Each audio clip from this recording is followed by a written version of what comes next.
Yan, nasunog ngayong gabi. Pampaluwag loob. Dagdag sahod ng mga kawani ng gobyerno, tuloy na sa bisa ng executive order. Pero limitado kung ikukumpara sa salary standardization law na nakabinbin pa rin sa BICAM. Nandaman ng suspect sa Davao City, lalaking wanted. Napatay ng mga pulis matapos umanong pumalag sa kanyang pag-aresto. Kulay Kalawang, Mines and Geosciences Bureau, iniimbestigahan kung bakit ganyan ang kulay ng dagat at ilog sa Claver, Surigao del Norte. D-Date gone wrong. Valentine date na nakilala sa Facebook, hindi puso, kundi bag na may pera at cellphone ang ninakaw. 8-hour film. John Lloyd Cruz, Piolo Pascual starrer na singhaba ng 4 na pelikula. Paano kaya pinagandaan ng Berlin Film Fest viewers?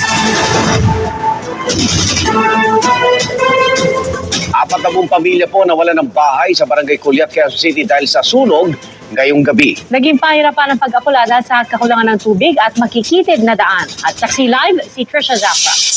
Trisha?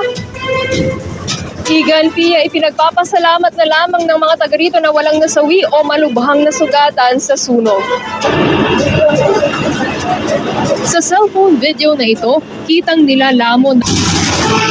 Abangan mamaya, lalaking wanted sa Davao City patay ng pumalag umano sa pag-aresto.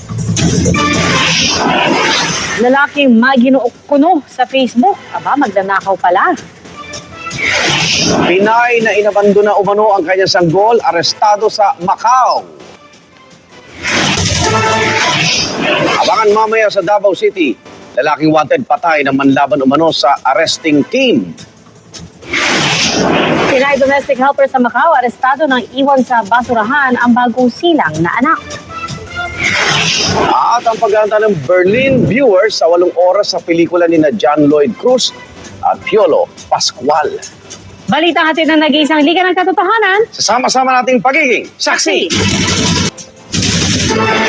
At susunod na, pelikula ni na John Lloyd at Piolo sa Berlin Film Fest. Pinilahan kahit singhaba ng 4 na pelikula.